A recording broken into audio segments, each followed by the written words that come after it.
ke Cirebonan.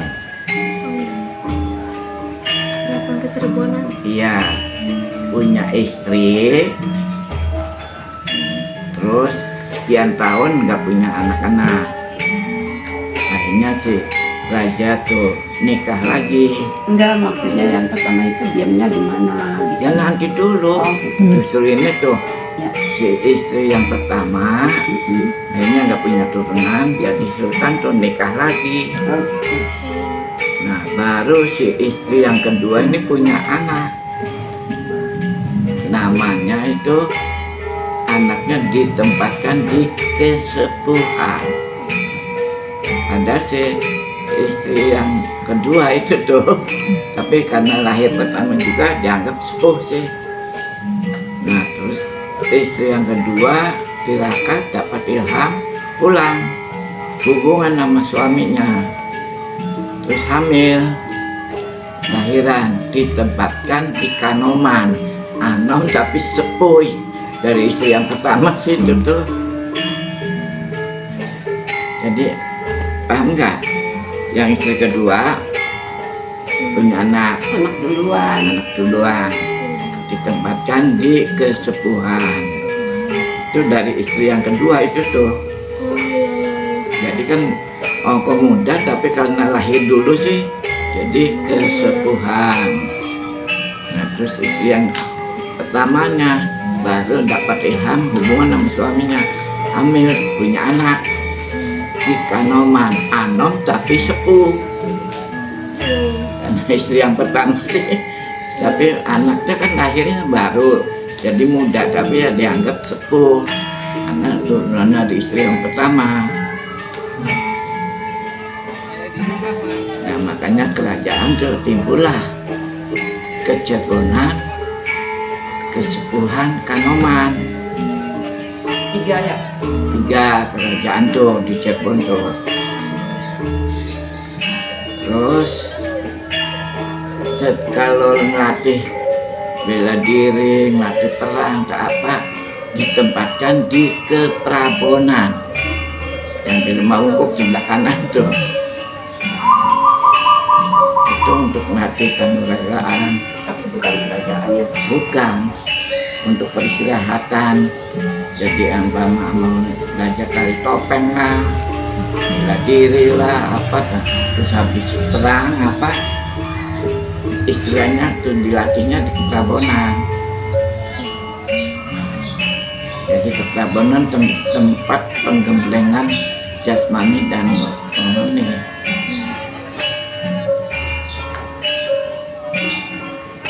Jadi paham itu ya, di Keprabonan bukan kerajaan tapi untuk orang yang harus perang apa gitu menang ya ditempatkan di situ Keprabonan, bukan kerajaan. Memang ini Sultan Hempit sudah datang ke sini, orang sih supaya saya jadi keraton ini, jadi keraton ke Keprabonan.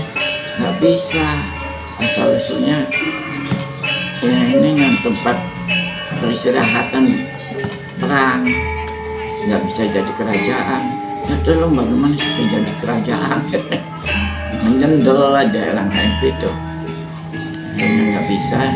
Baru-baru ini aja setelah Prabowo jadi presiden diangkat satu-satunya Keprabonan jadi sultannya.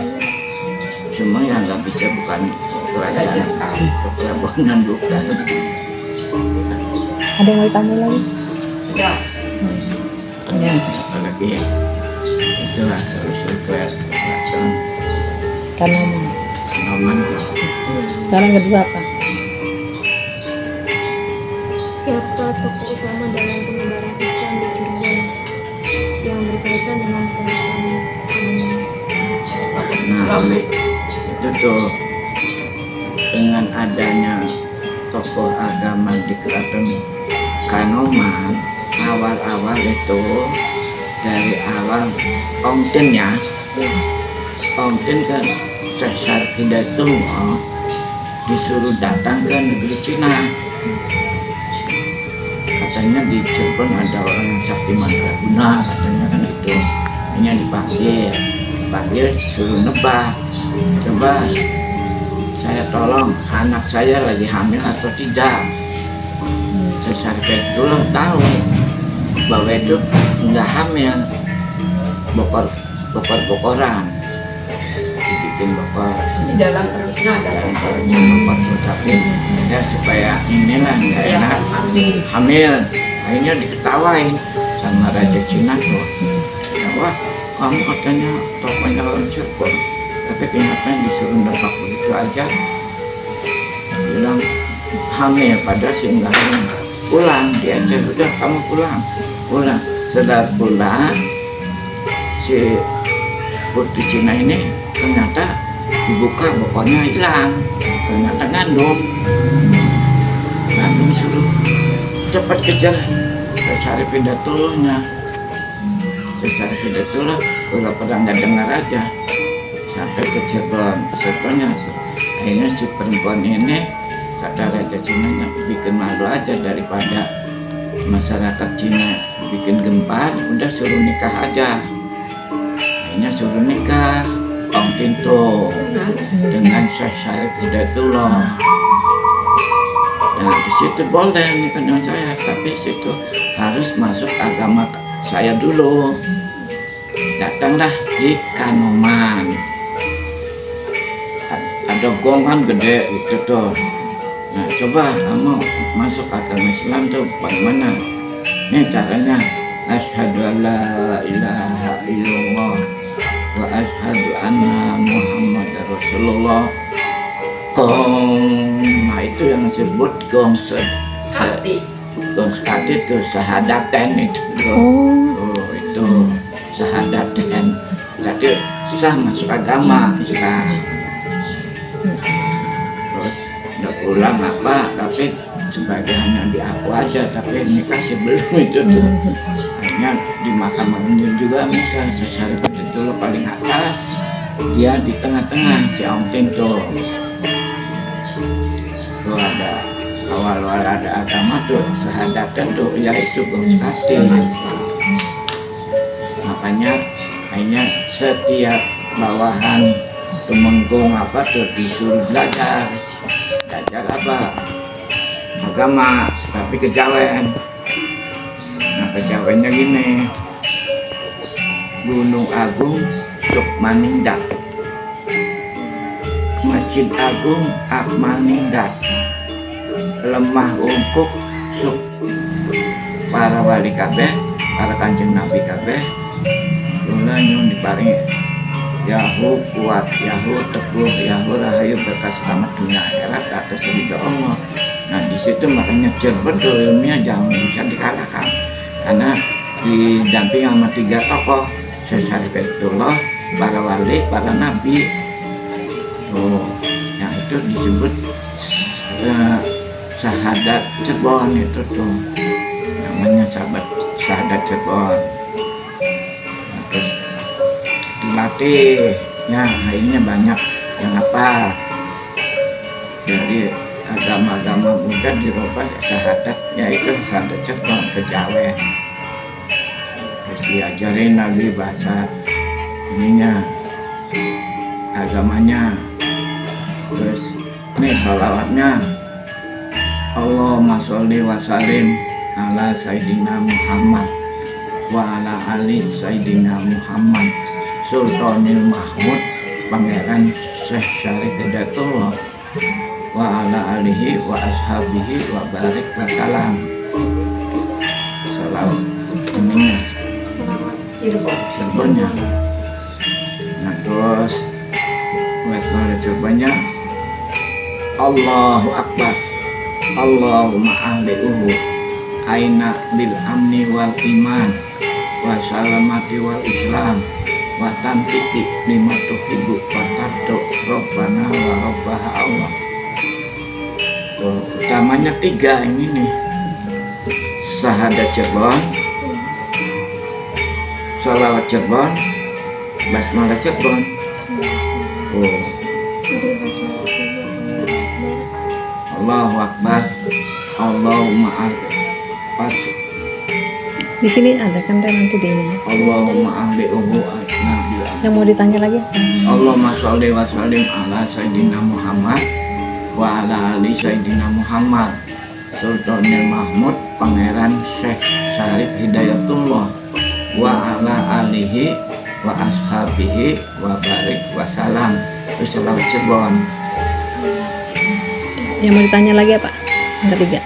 Nah, basmalah Cirebonnya Allahu Akbar. Allahumma ahli'uhu aina bil amni wal iman wa salamati wal islam wa tantiki lima tuhibbu wa taddo rabbana wa rabbaha Allah. Tuh, masalah agama itu tuh. Nah, kalau kebudayaan beda lagi. Kalau kebudayaan sedang pusaka-pusaka. Iya. Istilah kasarnya nih, barangkali siapa-siapa yang punya pusaka boleh melihara pusaka, tapi jangan didiamkan aja, harus ada bacaannya. Habis sholat maghrib atau sampai isya dibaca Bismillahirrahmanirrahim. Ya Allah, karena tepane mulia Guriang Sanghyang Guriang Sahugrane sira pada kumpulan maring kendatone ira kene raja mulia. Ya Allah, kamu berbagi sesa. Allah, Allah, Allah. Nah, itu bacaan untuk yang punya pusaka. Nah, kalau ingin tahu pusaka ini isinya apa, katanya Allahu lagi la ilaha illallah alimul ghaibi wa syahadatin ya Rahman ya Rahim. Nah, ya Allah, tunjukkanlah barang saya ini isinya apa. Nah, ini jenis isinya tuh harimau, apakah yang istilahnya ular, apakah manusia. Tuh, isinya tuh 3 macam, ular, harimau, manusia. Makanya lambangnya Trisula. Ya, sudah lagi. Apa? Apa lagi nih Pak? Nanya apa lagi? Nah, itu kebudayaan. Jadi Trisula tuh emas kebudayaan, Tarian juga. ramalan apa. Tarian juga. Terus apakah ada bagian khusus dalam keraton yang digunakan untuk kegiatan keagamaan? Kegiatan bisa ada nggak juga? Ya, kegiatan musiknya ada, umpamanya baca la ilaha illallah. Karena itu kan setiap habis sholat apa ataupun apa baca la ilaha illallah itu sebanyak 1600. Itu tuh la ilaha illallah, la ilaha illallah. Nah, itu tuh 1600. Karena makmumannya berjamaahnya banyak orangnya, ya dianggaplah 100 saja, 100. Makanya dikali umpamanya kali 16 orang, ya udah 1600. Tuh. Nah, sehabis baca itu ada doa lagi, la ilaha illallah, la ilaha illallah Syekh Abdul Ghani Walilullah. Nah, itu penutup daripada doa itu makanya bacaan musuh keraton itu tuh. Orang pada nggak tahu yang Iya. berjamaah di sini nih. Iya. La ilaha illallah aja udah. Ada sih kelanjutannya ada itu. Iya, iya. La ilaha illallah Syekh Abdul Ghani Walilullah. Tuh. Ada yang tanya lagi?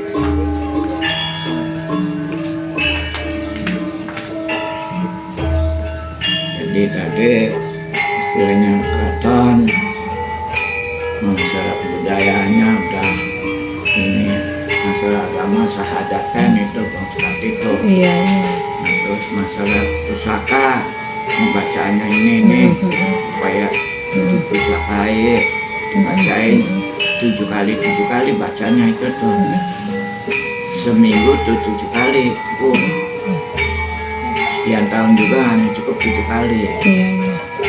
Tanya apa lagi Pak? 1 minggu. Apa lagi? Udah tak? Apa lagi?